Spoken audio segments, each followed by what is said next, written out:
इस वर्ग की, इस लग्जूरियस लाइफ की, ये लग्जूरियस लाइफ को क्या बोलेंगे सर? विलासतापूर्ण जीवन। मजे। ये जो विलासतापूर्ण जीवन, मजे मजे, ये जो मजे, आप शॉर्टकट में मजा वर्ड जानो, इसके मजे में जब भी कमी आती है, इसके एसी में, इसके बंगले में, इसके गाड़ी के ऊपर या इसके शासन सत्ता के ऊपर, इसके प्रभुत्व के ऊपर कभी भी आंच आती है तो ये एक नारा बुलंद करता है, राष्ट्रीयता खतरे में है। अरे ये विदेशी भगोड़े हमको सिखाएंगे कि राष्ट्रीयता किसे कहते हैं। कौम बनने का सपना तो माननीय कांशीराम साहब ने पूरा किया, लेकिन बुद्धमय भारत का सपना अभी भी अधूरा है। उस बुद्धमय भारत के सपने को बनाने में हम महिलाओं का, आप युवाओं का बहुत बड़ा योगदान होगा, क्योंकि बाबा साहब ने भी ये बात बोली थी कि किसी भी धर्म को स्थापित करने में ये जो दो सपना था बाबा साहब का, शासक कौम और बुद्धमय भारत का, ये दोनों जुड़ा हुआ था। किसी भी धर्म को स्थापित करने में उसकी शासन व्यवस्था का बहुत बड़ा योगदान होता है। भारत में मुसलमान धर्म स्थापित हुआ क्योंकि इन जो मुगल थे, इन्होंने 700 साल हमारे ऊपर शासन किया, तब मुसलमान धर्म फैला। अंग्रेजों ने करीब 150 से 200 साल शासन किया तो ईसाई धर्म फैला। इसी प्रकार से यदि हमको बुद्ध धर्म का प्रचार प्रसार करना है, सम्राट अशोक के काल के जैसा, जब सम्राट अशोक का काल था तो बुद्ध धर्म का प्रचार प्रसार हुआ। बाबा साहब ये सपना लेकर के दुनिया से विदा हो गए, लेकिन संसद में लगी बाबा साहब की वो मूर्ति जो ऐसे इशारा करती है, वो यही कहती है कि मेरे बुद्धमय भारत के सपने को अगर पूरा करना है तो वो रास्ता इसी संसद की ओर से जाता है। उठो उठो, अब किसका इंतजार कर रहे हो? राजस्थान में एक लड़के को कुछ करके उसके चेहरे को इसलिए बिगाड़ दिया गया, पता चला उसका किसी लड़की के साथ में कोई चक्कर चल रहा था। जब वो लोग जो उन्होंने उसको मारा था वो पकड़ में आए तो उनसे पूछा कि भैया चलो चक्कर चल रहा था ठीक था, जान से मार दिए वो भी ठीक था, लेकिन इतनी बेरहमी से जो पूरा चेहरा कूचे हो, इसके पीछे क्या कारण है? तो वो निर्दयी भाई लोग जो लड़की के थे वो बोले कि ये चेहरा इसलिए कूच दिए हैं, मुंह इसलिए कोच दिए हैं कि जब मुंह ही नहीं रहेगा तो आई लव यू कैसे बोलोगे। आंख इसलिए कूच दिए हैं कि जब आंख ही नहीं होगी तो आंखें दो चार कैसे करोगे। कान इसलिए कूच दिए हैं कि लड़की जब आई लव यू बोलेगी तो कान नहीं रहेगा तो सुनोगे कैसे। और कितना इंतजार कर रहे हो आप, कितना इंतजार कर रहे हो? बिहार में एक हमारा आदमी मजदूरी मांगने के लिए केवल पहुंच गया, दिन भर खेत में उसने कटिया कराई, उसके बाद शाम को केवल मजदूरी मांगने पहुंच गया और उसको उठा के आपने जिंदा थ्रेसर में डाल दिया। इतना हिस्सा उसका थ्रेसर में पूरा एकदम गल गया।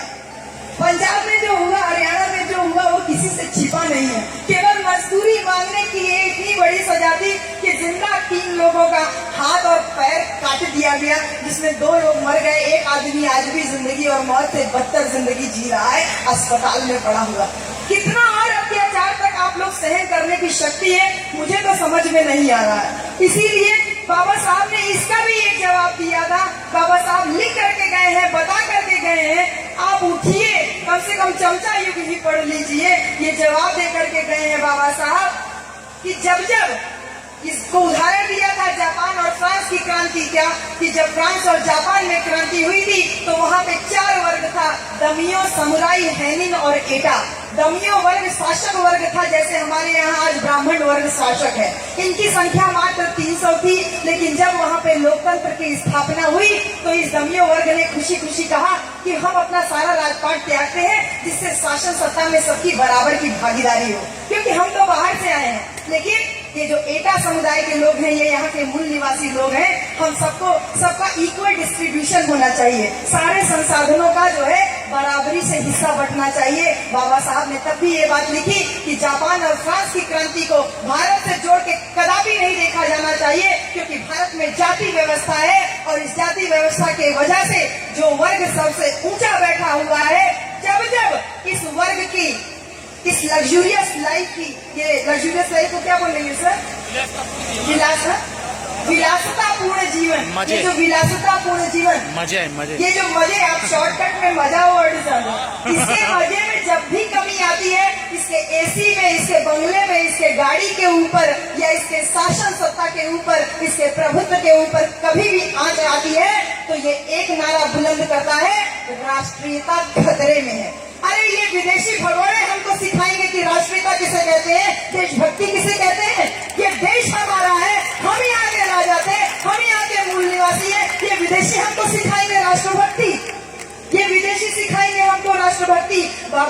ने अगर इस्लाम धर्म अपना लिया होता तो लाखों करोड़ों सर मक्का मदीना की तरफ झुक गए होते। बाबा साहब ने अगर ईसाई धर्म अपना लिया होता लाखों करोड़ों मस्तिष्क यरूशलेम, न्यूजीलैंड, पोलैंड की तरफ झुक जाते। बाबा साहब ने भगवान बुद्ध को अपना करके न केवल भारतीय संस्कृति को नष्ट होने से बचा लिया, बल्कि ये स्थापित कर दिया कि बाबा साहब से बड़ा भारतीय संस्कृति का रक्षक कोई नहीं है और बाबा साहब से बड़ा देशभक्त कोई नहीं है।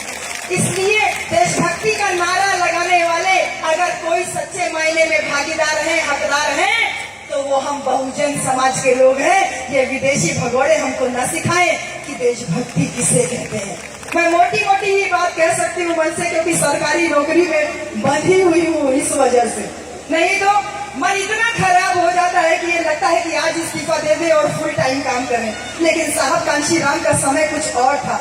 साहब कांशीराम साहब का समय कुछ और था, आज का समय कुछ और है। आज मेरी जेब में पैसा नहीं होता तो मैं यहाँ गाजियाबाद के कार्यक्रम में नहीं पहुँच सकती। इतना प्रैक्टिकल हो करके हमको सोचना पड़ता है, लेकिन इसके बावजूद हर शनिवार इतवार को और हर ये जितनी होली की छुट्टी हमारी पड़ी, खिचड़ी की छुट्टी पड़ी, ये सारी छुट्टियों को हम वही सर ने जो बोला था पे बैक टू सोसाइटी के कॉन्सेप्ट पे लेते हुए हम गांव की तरफ निकले हैं, क्योंकि पढ़े लिखे लोगों को समझाना हमारा उद्देश्य नहीं है। पढ़े लिखे लोग सब बाबा साहब हो गए हैं, लेकिन वो जनता जहां से क्रांति की शुरुआत होती है, हमारी ग्रामीण जनता, उस जनता के पास में पिछले 2 साल से, हम पिछले साल मऊ में थे, उसके पिछले साल भी मऊ में ही थे, और पिछले साल में मऊ में करीब 150 गांव में कैडर कैंप किया, और उसके बाद उन सारे गांव का मिला करके हमने एक विशाल जनसभा की, एक विशाल कैडर कैंप किया था। और उसमें मुझे जो आश्चर्यजनक परिणाम दिखाई दिए वो ये दिखाई दिए कि महिलाओं ने अपने मंगलसूत्र तक खोल करके दे दिए कि मैडम जी हमें इसकी आवश्यकता नहीं है, ये मंगलसूत्र हमारी रक्षा नहीं कर सकता, हमारी रक्षा संरक्षा कोई कर सकता है तो वो बाबा साहब का संविधान कर सकता है। ये जो भावना उनमें आई उससे उत्साहित होकर के इस साल आजमगढ़ के लोगों ने कहा कि मैडम इस बार आजमगढ़ में समय दीजिए। तो इस जनवरी से लेकर के अप्रैल का प्रथम सप्ताह चल रहा है, द्वितीय सप्ताह चल रहा है। अब तक हम लोग करीब 70 गाँव में आजमगढ़ में कैडर कैंप कर लिए हैं, और आने वाली गर्मी की पूरी 2 महीने की छुट्टी हम वही गाँव में ही रहेंगे, और उनमें हमारा फोकस वही है, महिलाओं को इस पाखंडवाद, इस ब्राह्मणवाद रूपी पहाड़ से मुक्ति दिलाना, और युवाओं को यही पूना पाठ और ये आरक्षण की जड़ के बारे में अवगत कराना, जिससे कि हम एक नई